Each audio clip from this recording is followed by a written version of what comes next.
ụmụnne m na ụmụnna m ele otu ọ nọrọ na okpukperechi ọnwa nọ nụ nwanyị awụchasịala m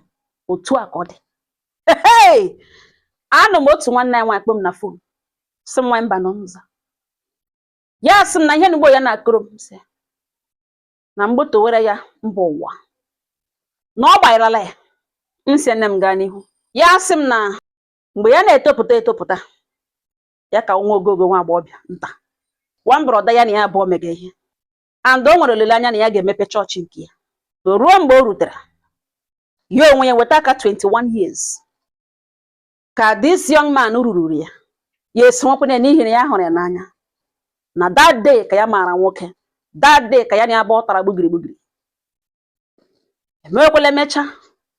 okwe ya nkwa dat na ya ga-alụ ya na-enwekwala ihe ga-eme ya ọ hapụ ya na ya ga-alụ ya na o chere ya enweta nwa ọrụ ebiawo a receptionist na shopping mall ebe aka ya nọ arụga ya onwe kwa na ebidekwanụ before mara ya enweta ego ha ya a building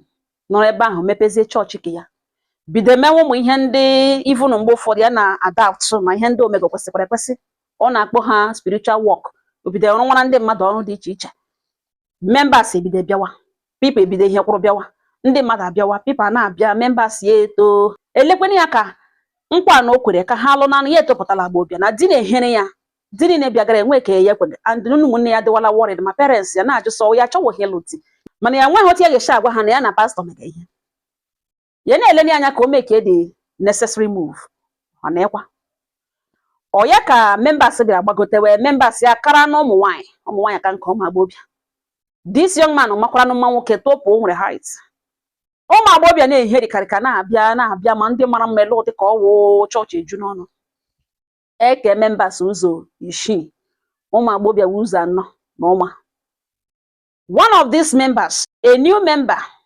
a lady, a very fine lady, joined the membership na-erube 2 weeks as at then. N'ime ihe na hege na church ka ha bideruwe ya nso nara ya nọmba ya na abụọ na-akpakọrịta ya na abụọ na-ekwukọrịta ya na abụọ na-akpakọrịta bụ ụfọdụ ebuka ori ya ekpere ka ya bịa ka ha mee ekpere. That lady bịara ya nso well igosi na alaikere m gị so ya na abịa dị na mma. Ruo otu ụbọchị this girl agwawe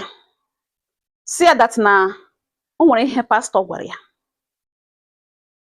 ya jụọ so gịnị ka pastọ gwara ya ọ sị ya na pastọ si ya laikere ya na ya ga like ya lụ ya si pastọ na ka etinye ya na ekpere chee ya eche ọ ihe ya sara pastọ n'otu old member ngana ya manụ hụ ya amahụ na ụjọ tụgacha ya or something ya na-ahụ na not only na ụjọ tụga na ọ dị happy just that ọ dị confused. So ya elegi ya mgbe o kwuru dat na ọrụ ya ka umeji ọ chere ịda gị n'afọ afọ gbarọ ya isi ọwa ebido wawa ya obi ego dị kụwa kpumkpumkpumkpum ya sị nụkwa ihe ka ihe pastọ chọrọ ime ya gwawazie the girl si ngwa na otu ige n'ekpere na ọ wụrụ Uchechukwu na ọ ga-emezu na ihe ya sara the girl ala that day.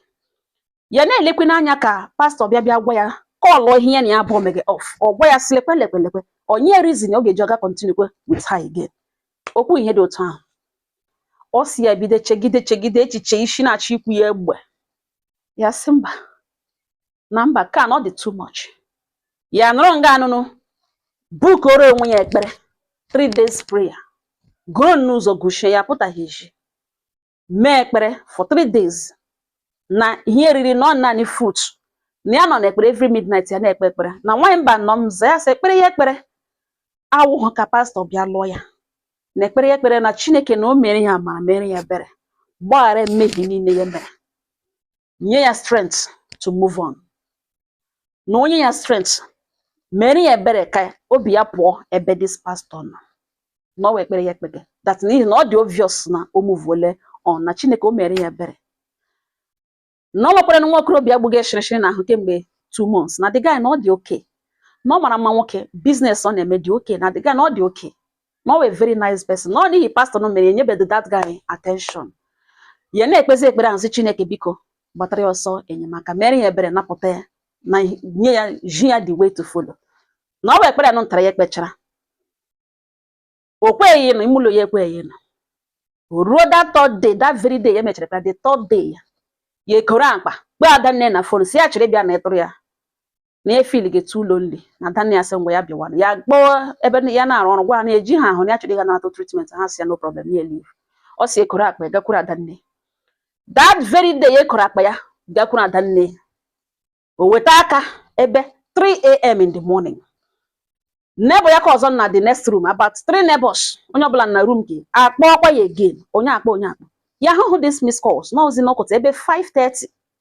ya tetere ganyụcha mmamịrị werezie phone ya ele time hụzi na miss call ejule na phone ya ya nọrọ nga apara oche nọ ịga ọdụ werezie phone kpọwazie ha back nwa mba na gịnị ka a na-ekwu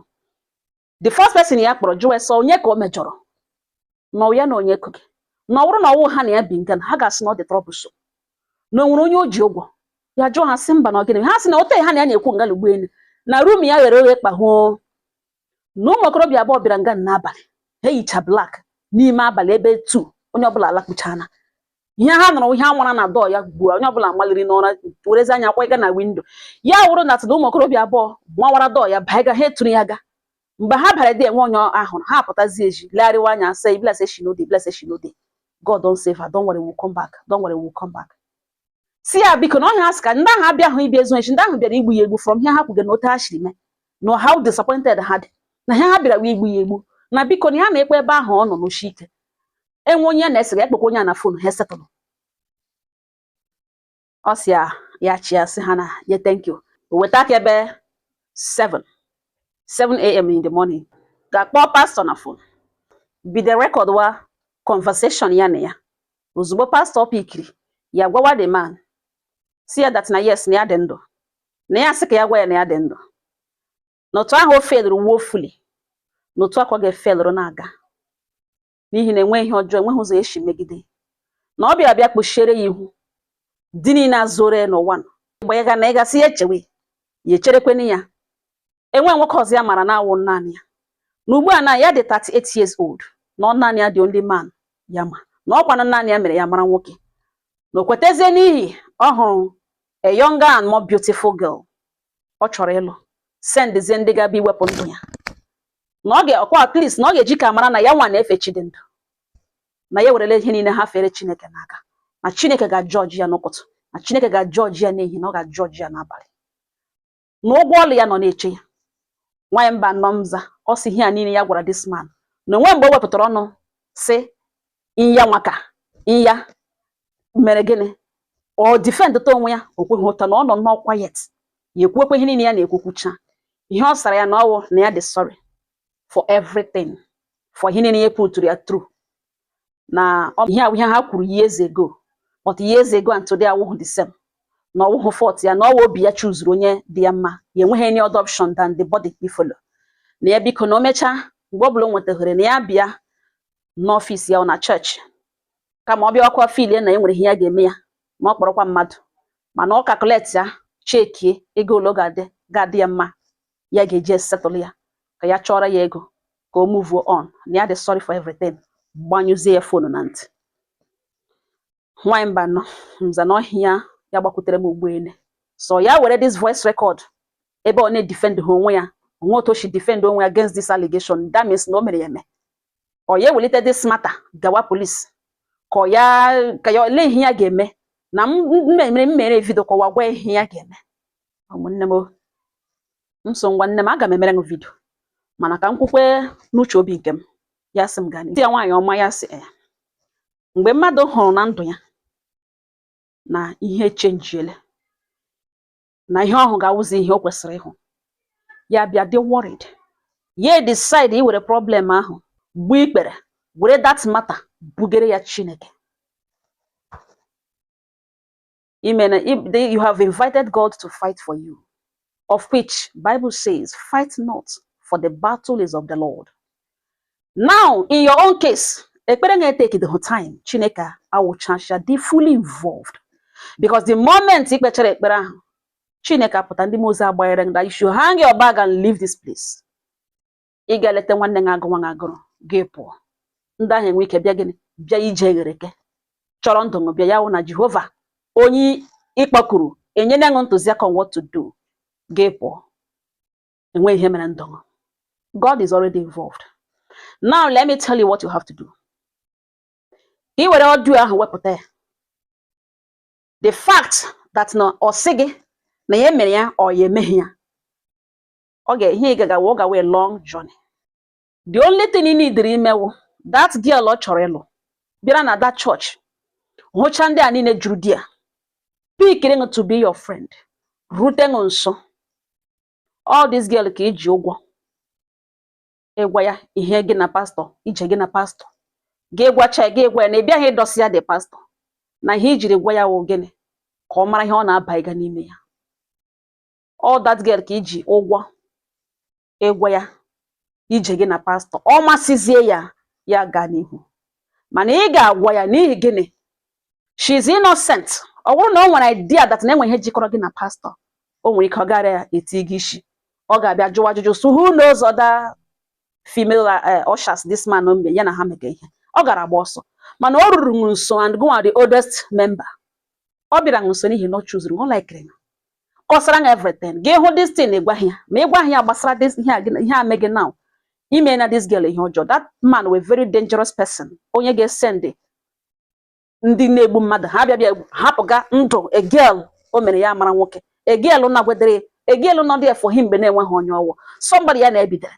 ego abatazie ịgwadịghị ya si ya gawa ma ọ fọzikwa na ọgawa ahụ gị dizie ndị ga-aga iwepụ ndụ ya that man was a dangerous person go and market somewhere otu ụbọchị ọ ga-agba n'ịntanet Chineke already involved in this case zọọ enyi gị that lady ndụ gị gwacha ya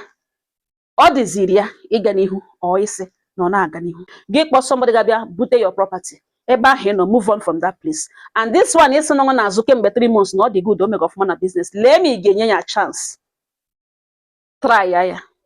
ikpele si Chineke ya nyere gị aka ka ị move on o jina onye pastor awụ ọ bụọla n'ihu gị ị gaghị abịazi gị sị onye Chineke azabeghị ekpere ọ zọọla ndụ gosikwa onye gị na gị mee ihe ụfọdụ ụmụ nwaanyị today nwụrụ n'ime marriage if only they knew if only they saw their future ha gara mana this marriage no a mistake no matter how good that man appeared then mana sometimes it doesn't really matter how many years you've spent with someone what matters is the end part of it ogini no na-eche n'ọdịnihu. It's not late. You are 38. Somebody is there. Give that person a chance and move on. And when he just do it, all those things are necessary. So, niya hono niwe we ganga niya biya biya boda wa defend the way. Niya man niya nyang heartbreak. Na yo do when we okuru that na ya was send nda ha wo enough evidence. Happy biya buashwa nihi na gi biya we pụta do ahụ gị na biya bebe we ihe police. Pụta kwuo ya ụmụnne nga blame. Ha ga-achị ngochi so gị na pastor chichiga. Ọ ihe ejigbote ndị dị ji bịa chara ngo ikpe. Kelugbe ihe isi na ọ dị mma ọ dị oke o mega ọfụma na business ọ dị good nọ na-aza agaghị gị ọnụ ha gba go na ọ nwere ike ịgbalaga because ọwụhụ ụmụ nwoke niile presently otu amụ na na-ekwu na ọwụhụ ụmụ okorobịa niile